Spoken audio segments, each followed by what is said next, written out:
Yes, Mang, as you said, at the end of July, I was reporting from Tianjin for a meeting between Chinese Foreign Minister and State Councilor Wang and the Afghan Taliban delegation headed by their chief negotiator Baradar.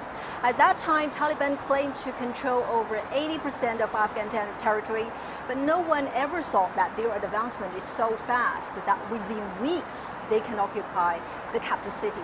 As Afghan has a border with China's future matters to China's regional security and the Belt and Road Initiative.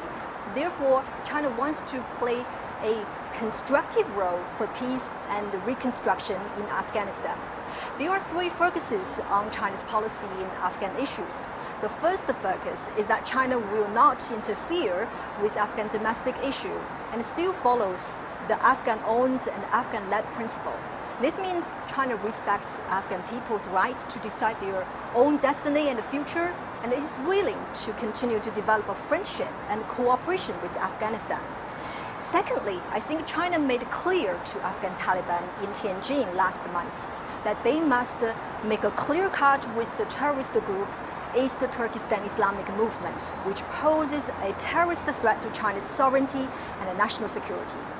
Taliban's chief negotiator Baradar in Tianjin promised that Afghan will not tolerate any party to damage China's interests. China also emphasized this point to U.S. in Foreign Minister Wang Yi's call with U.S. Secretary of State Antony Blinken yesterday. The third focus should be the investment. In Tianjin meeting, Afghan Taliban welcomed China to involve into the peace rebuilding process and expected to China to play a bigger role to rebuild Afghan economy. They promised to improve the investment environment. I think China now is very cautious on Taliban's words. Actually, the whole world society is watching closely on Taliban now. After 20 years, Afghan society improved in many ways, like girls' education and women's rights. Whether Taliban could adapt to those changes or go back to the Islamic fundamentalist rule like 20 years ago, we still do not know. It's definitely a challenge for Taliban because they have to balance the internal political power and the pressure from the international society.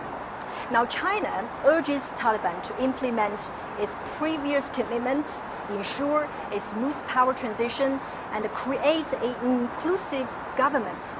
China also urges Taliban to act responsibly to ensure the safety of Afghan citizens and foreign missions in Afghanistan. These are very important preconditions for China's future involvement and even investment in Afghanistan. Only if Taliban can meet their promises, China will consider the next steps.